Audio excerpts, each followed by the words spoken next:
City cornbread fed. Why are you in the middle of the shot? I can't tell where the middle is. Welcome back, everybody. Hey buddies. We're Hey, back. everybody. You gotta be loud, remember? Okay. Even though we have a weird, the mic's kind of pointed at you, but I find it hard to believe that you're louder than me. Okay. Okay. Have you ever watched one of our videos? You're right. It's just hard for me to It's hard for you to, I get it, to process. Yeah. 19.1, we're back. I'm in lovely Raleigh, North.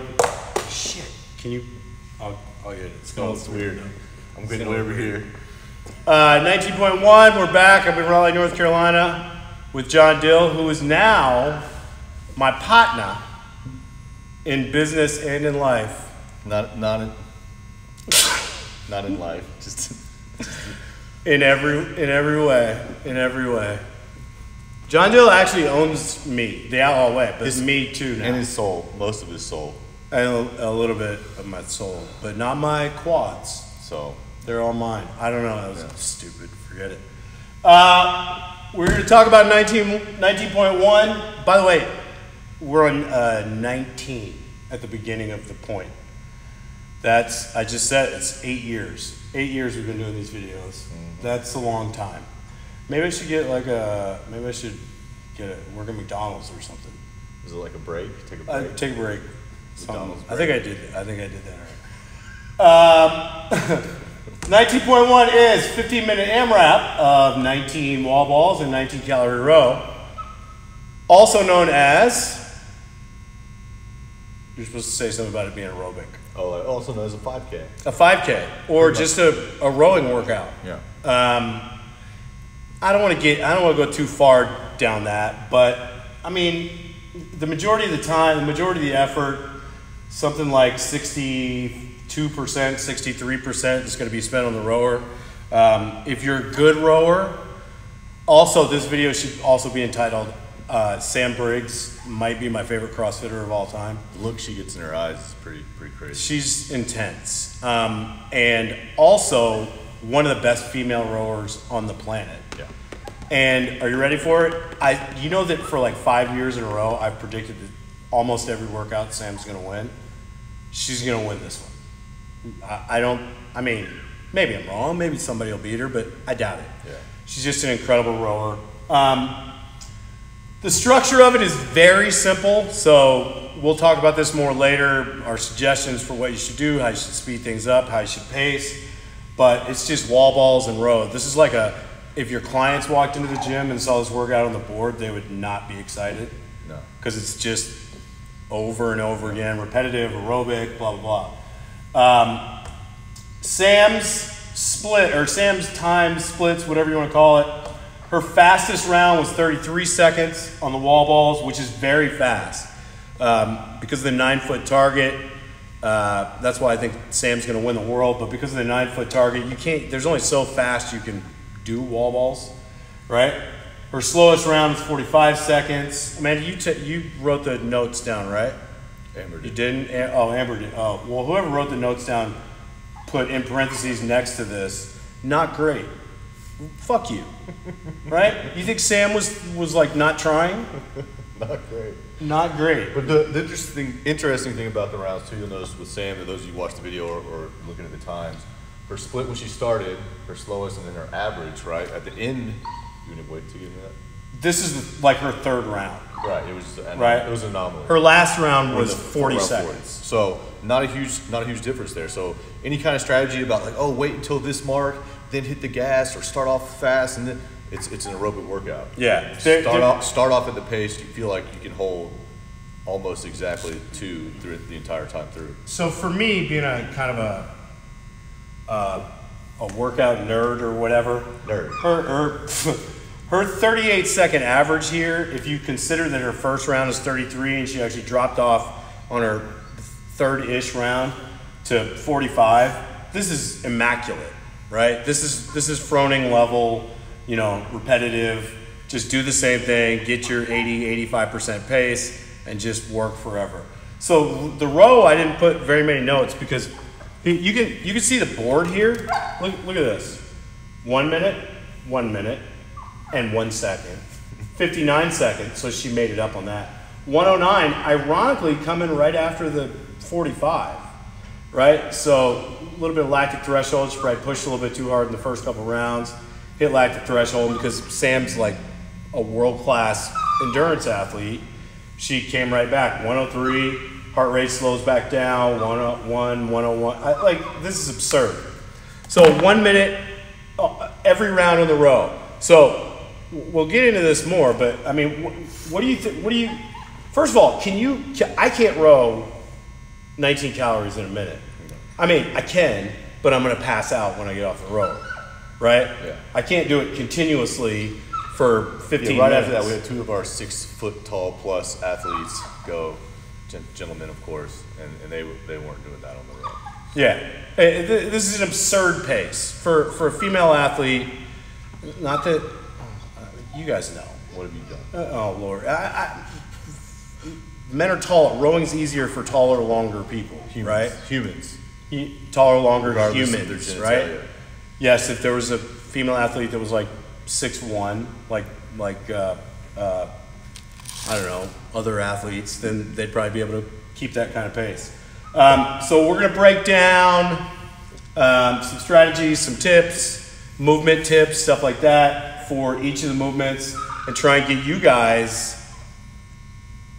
to the CrossFit Games. Which, if you're from, Is that what we're doing? Well, if you're from Peru, you could be the fittest guy in Peru. Yeah, you could do that. Is there any Peruvians watching? Hola. Como está? Peru. Bull City cornbread. I don't understand why everybody likes dark chocolate so much. It's delicious Why? But milk chocolate's better. when you're a child. He said, "When you're a child."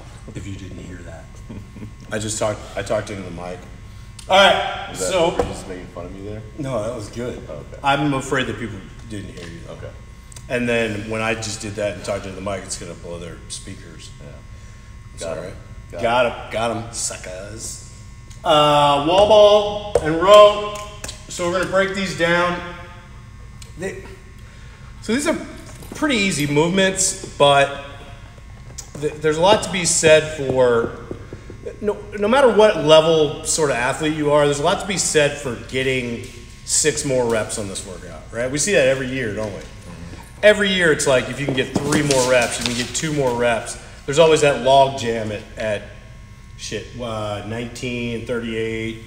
Sam got 9, so what's that, 270, 350 something? All right?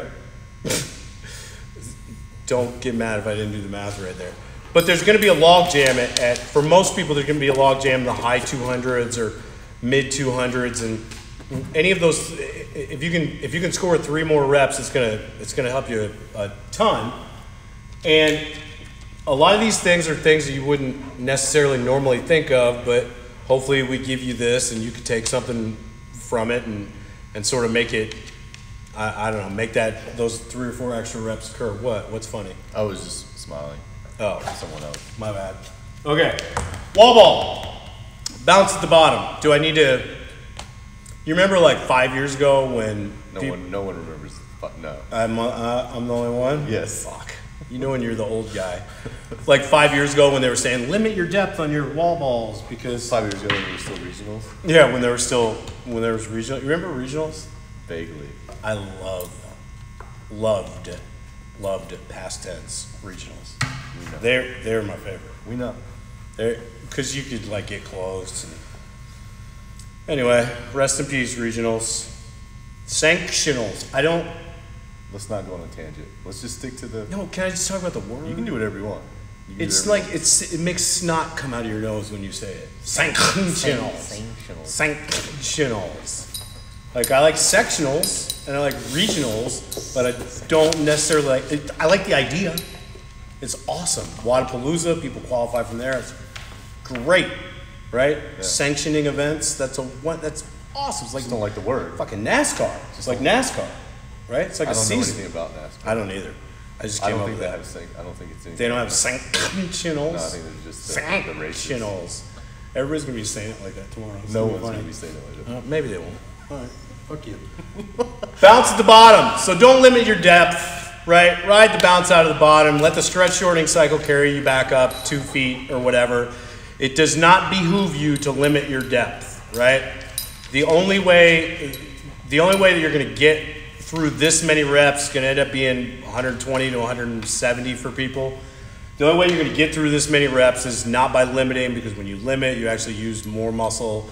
Just let yourself fall down, bounce back up again. Catch lower, you wanna talk about that? That's kind of my thing. Yeah, you can talk about it, doesn't matter. Well, so the theory is, so I don't want to tell the whole story. Anyway, I did a seminar in Australia, Sydney, Australia, at Chad McKay's gym years ago, 2013 or 2014, I can't remember. And Ben Gerard was there, and we did this workout where it was a bunch of wall balls, some running, and double unders. And Ben Gerard's like 5'4", right? Chad's 6'1", 6'2", and quite a handsome fellow, if I don't. You've met Chad. Mm-hmm. Quite a handsome fellow. Quite handsome. Wonderful athlete. One of my favorite, in fact, yeah, one of my favorite athletes of all time. Anyway, I got this idea because Ben Gerard is like nearly a foot shorter than Chad. And neither one of them broke, neither one of them stopped in the whole workout, but Ben beat everybody else on this workout by like a minute. And the theory is always that the taller person has an easier time with wall ball because they're closer to the target. Well, my hypothesis from watching that workout happen in person is not that the taller person has an easier time. Yeah, they're a little bit closer to the target, so they don't have to throw the ball as far. But the nature of the human catching the ball high here and then having to squat down is slower than the ball just falling down. So Ben's cycle rate was significantly faster than everybody else's because he didn't have to reach as high to let go of the ball. When he let go of the ball, he wasn't slowing it down. And when he caught the ball, he wasn't slowing it down as he descended into a squat. 9.8 meters per second squared. Exactly, right? Speed of gravity, 9.8 meters per second squared. If you put you let stuff fall. If you put coach's eye on yourself and see how fast you squat, it's probably going to be a little bit slower than that, right? Unless you have a barbell loaded on you or something like that. So the theory is that the lower you can catch the ball, especially if you're a tall person, you could be perfect, right? If you had a quick squat, good mobility, bounce out of the bottom, and you could actually catch the ball a foot lower, then that's going to save, I don't know, 0.2, 0.3, 0.4 seconds per rep, right? And over 150 reps or over 120 reps, however many you're doing, that adds up to a significant amount of time, right? A full minute, really. So I believe that the best way to do wall balls, and I've worked on this with athletes before, some can do it. Nate Trevelyan was excellent at this, right? Outstanding. He would catch the ball like it would almost hit him in the face half the time, right? He would catch the ball extremely low, great wall baller. So it's silly. It sounds silly to try and catch the ball lower, but it's going to speed you up, right? Next, I say don't rest here. Do you want to? Every time I say you want to do it, you just tell me to do it. Well, that's kind of an obvious okay, one, right? So the nature of this is you're sitting on the rower for, if you're Sam, for 9 minutes, right? Or around 9 minutes. So if you're a person that's a good rower, even if you're a bad rower and you're bad at wall ball, or if 19 reps of wall ball is going to get third round, fourth round, fifth round, is going to push you to maybe break, my suggestion is, because this takes more time no matter what, right? We've already seen this takes 30% more time than this, right? So my suggestion here is don't let this be the place that you rest. Every time you drop the ball on the ground and then have to pick it back up again, talking 5 or 10 seconds, right? At best, do the whole rest on the wall with the ball against your chest, etc. But more importantly, I would push through this as much as possible, push through that fatigue on the wall ball, and then catch your breath your first 5 or 6 strokes on the rower. Yeah. Right? Because this is, look, you can't get away from this. Once the flywheel starts spinning, it keeps spinning, unless you just sit there like a dummy, right? So once the flywheel starts spinning, it keeps spinning. So pull the thing a couple times, then take a breath. Get some credit. Right. Yeah. And then modulate. You're definitely talking about this one. So modulate, what we mean by that is on the wall balls, all right, hand off or switch back and forth between using the shoulders a lot and getting some drive from them, and then switching back primarily to the legs, et cetera, et cetera. Obviously, there's some more strategy to that. You know, towards the end of the set, you know, if your legs are feeling fatigued, you can start using a lot more shoulders then to prepare for the row that's coming up. But basically, just switch up. You know, you can switch up your squat stance. You can just switch up how much shoulder you're using, but it doesn't have to be the exact same wall ball with the exact same muscles and the exact same proportions all the way through every set. Yeah, so it's agonist, antagonist, right? It's push and then pull on the rower. So if you use a little bit more shoulder the last few sets, and I was never good enough at wall ball to really do that, but I'm sure others are, right? Because if you push a little bit more shoulder, if you don't jump, in other words, right? Although that burns out a lot of people's legs, but if you push a little bit more shoulder, you fatigue your shoulders, your legs are fresh going to the rower, then it's going to be a little bit easier to pull, right? I think that's a huge one, right? And then as you start to fatigue, I would start to kind of modulate those every few reps. Yeah. The shit part is that it's 19 reps. Right. Like if it was 5 reps, you could go, okay, I'm going to go 10. Yeah. I'm going to go 10. And we recognize the reality is a lot of people, you know, you're just going to be struggling to go unbroken with whatever your best wall ball technique is, regardless. But you know, throwing it out there, if you're a phenomenal wall baller and you have the capacity, modulate. Modulate. All right, the row. Now, John's going to argue me on this one. I always rode. Anytime I it's a dog. I rode in a. My dog's down here. He's being annoying. He peed on the floor, I think. Don't tell John. He might have. Get out of here. Get out of here, dummy.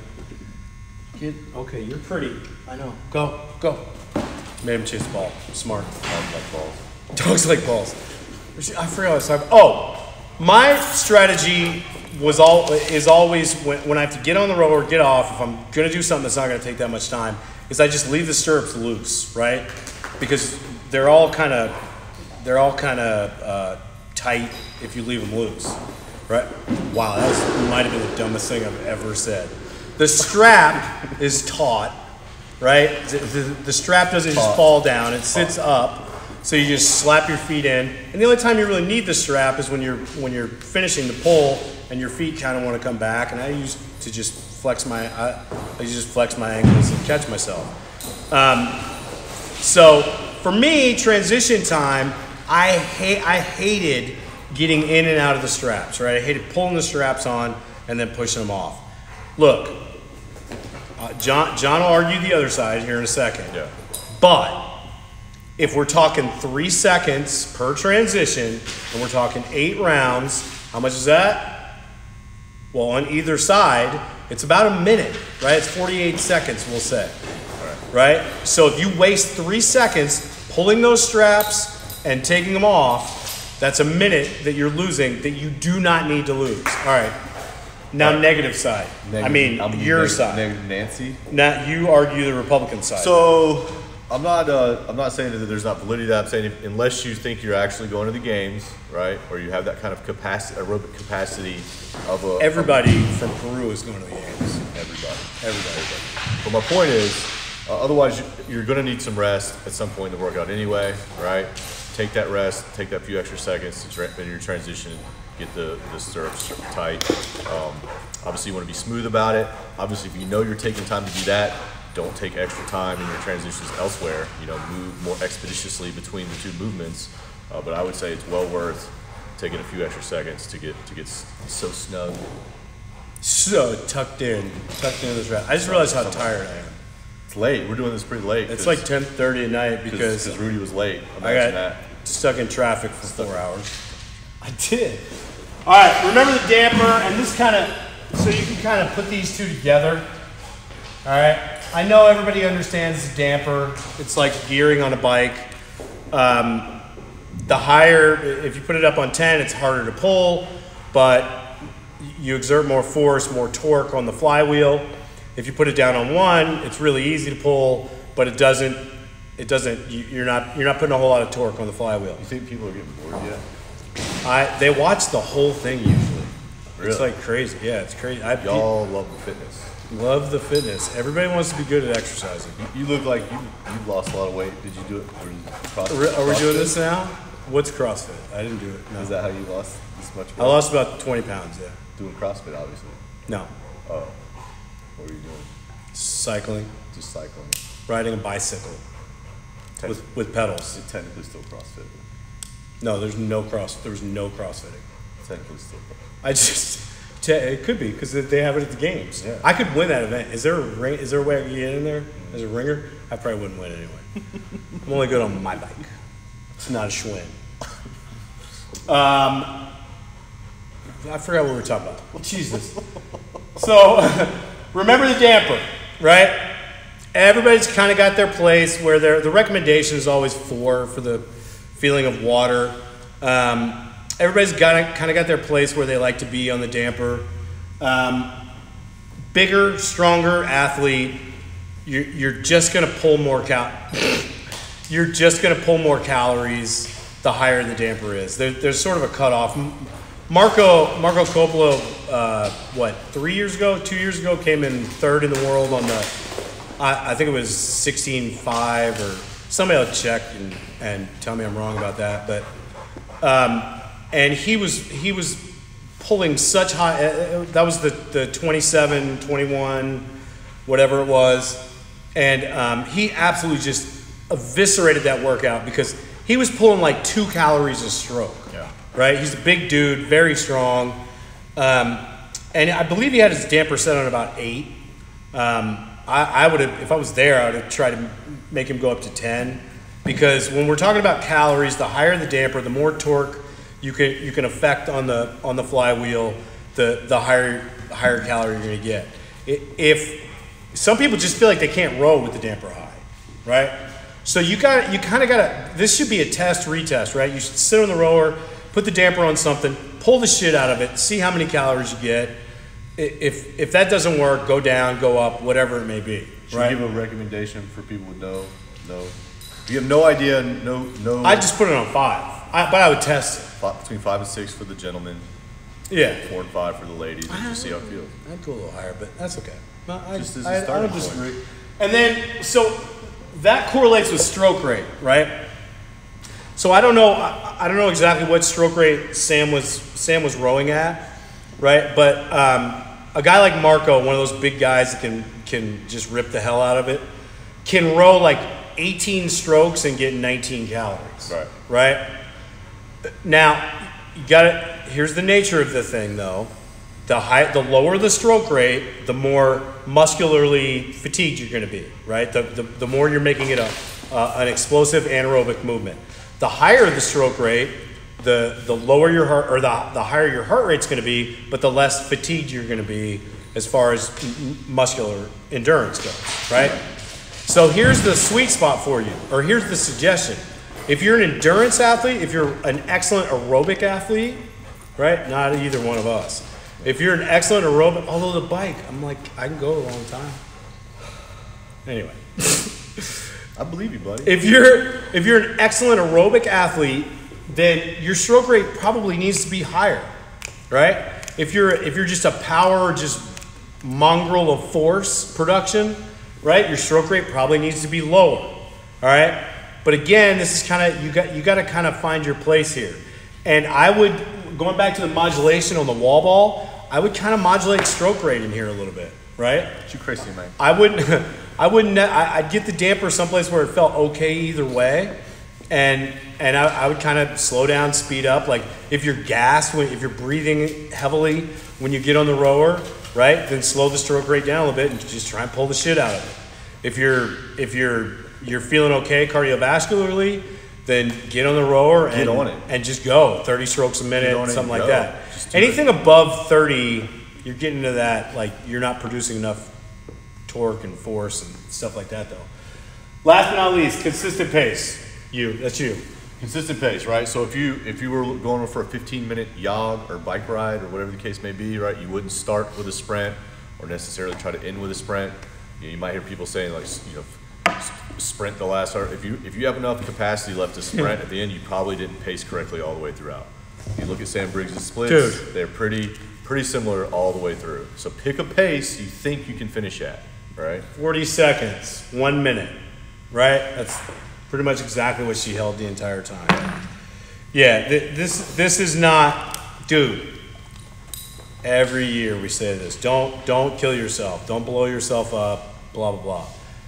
You ain't getting back on this one, right? If you blow it up, you're not gaining ground back. I'm gonna do the wall balls in 20 seconds in the first row and 40 seconds, and you're gonna die. Going to the games. Going to the games from Peru. Round. Yeah, this is paced effort. This is aerobic. This is a 5K. If you're a really fast runner, I guess it's a 5K. Sam could probably run a 15-minute 5K. How interesting would that be? Since we're making the correlation, if we knew Sam's 5K time, I bet it's probably about 16 and a half minutes. I'm gonna go with more like 18. No way. I'll text 17 and a half. I mean, I'll Facebook Messenger. I don't have a phone number. Anyway, I bet it's very fast. Or when she was running, I bet it was very fast. So. Oh, she was a runner at one point? Yeah. Oh, okay. Dude, she's the best. Okay, I'm gonna say it. She's the best aerobic athlete in the history of all of this thing, of exercising. This exercise sport. She is a remarkable aerobic athlete, right? She won the half marathon row against real people, not CrossFitters. Right. Like 3 years ago. Anyway. Yeah, so I don't know. I can't kind of tell you what He doesn't know. I can't kind of tell you what to shoot for, but I can tell you this. Your first try on this workout should be slower than you think it should be. Right? I say it's a safe bet. If you're going to go twice, leave something in the tank the first time, and I will almost guarantee, I will almost bet money that will be better than your second effort. Mm-hmm. If you go out harder on your second effort and sort of say, oh, screw Rudy, I'm going to beat that first one, I'll almost guarantee that the first one's going to be your best. This happens every year. There's an aerobic event every year, and people almost 95% of the time, their first test is their best one, and they always go, I felt fine after, I can do it again. Right. And they never beat it, right? It's just one of those things. It is what it is. Aerobic is aerobic. That was good. You should make a t-shirt out of that. Aerobic is aerobic.